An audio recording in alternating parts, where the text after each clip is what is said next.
அனைவருக்கும் இனிய வணக்கங்கள். பல ரொம்ப நாளாக வந்து நம்ம கிட்ட கேட்டிருந்தாங்க, இந்த எஸ்எம்எல் கம்பெனி பாடி வந்து ஆல்ட்ரேஷன் பண்ணாமல் கம்பெனி பாடியில் வந்து என்னென்ன ஆல்ட்ரேஷன், அதாவது சிம்பிளாக என்னென்ன பண்ணலாம், சீட் எப்படி போடலான்னு சொல்லி இன்றைக்கி நம்ம மாமா வண்டி வந்து வந்திருக்கு. வந்து பார்த்தீங்கன்னா கம்பெனி பாடி எந்த ஒரு ஆல்ட்ரேஷனுமே வண்டியில் பண்ணல.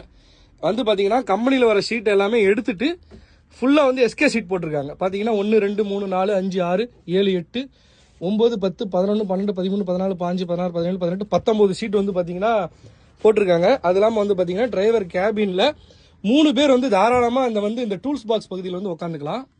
டிரைவர் கேபின் பாருங்கள். பின்னாடி வந்து டிரைவர் ரெஸ்ட் எடுக்கிறதுக்கும் இங்கே ஏதாவது முன்னாடி உட்கார்றதுக்கும் வந்து பார்த்தீங்கன்னா எஸ்எம்எல் ஆசையில் வந்து வண்டியை தரமாக ரெடி பண்ணியிருக்காங்க. ஸ்பீக்கர்ஸ்லாம் ஃபைனியர் போட்டு பின்னாடி வந்து பார்த்தீங்கன்னா ஜேபிஎல் சப்பு போட்டிருக்காங்க. இப்போ பின்னாடி சீட்டில் உட்காந்து பார்க்கலாம் நம்மளுக்கு லெக் ரூம் எவ்வளோ இருக்குன்னு. பார்த்தீங்கன்னா அது இது புஷ்பேக் பண்ணியிருந்தாலும் வந்து பார்த்தீங்கன்னா நம்மளுக்கு நல்லாவே இருக்குது. ஆசை எஸ்எம்எல் இப்போ 2000 புதுசாக வந்த மாடலு. கம்பெனி படி தாங்க, எந்த ஆல்ட்ரேஷனுமே கிடையாது. வண்டி வந்து நம்ம Pethanaickenpalayam Rithvik travels SML company பாடி, எந்த ஆல்ட்ரேஷனுமே கிடையாது. சிம்பிளாக மைல்டாக வந்து வேலை பண்ணியிருக்காங்க. கோச் பாடி கட்டுறதுக்கு பதிலாக இந்த மாதிரி ரெடி பண்ணும் பட்சத்தில் நம்மளுக்கு செலவுகள் ரொம்ப கம்மி. டிக்கி வந்து பார்த்தீங்கன்னா சேம் கம்பெனி டிக்கி தான். ஏன்னா எஸ்எம்எல் உங்களுக்கே தெரியும், கம்பெனி டிக்கியே வந்து பார்த்தீங்கன்னா நம்மளுக்கு நல்ல ஸ்பேஸ் வந்து நிறையா இருக்குன்ட்டு.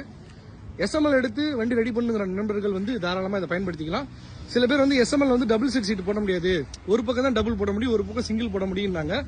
ஆனால் வந்து பார்த்தீங்கன்னா நம்மளுக்கு உள்ள நடந்து போகிற கேப் பார்த்தீங்கன்னாலே தெரியும். ஏன்னா இப்போ டபுள் சீட்டு தான் போட்டிருக்காங்க, பட் இருந்தாலும் வந்து நடக்கிறதுக்கு வந்து எந்த ஒரு டிஸ்டர்பன்ஸும் கிடையாது, நீட்டாக தான் இருக்குது.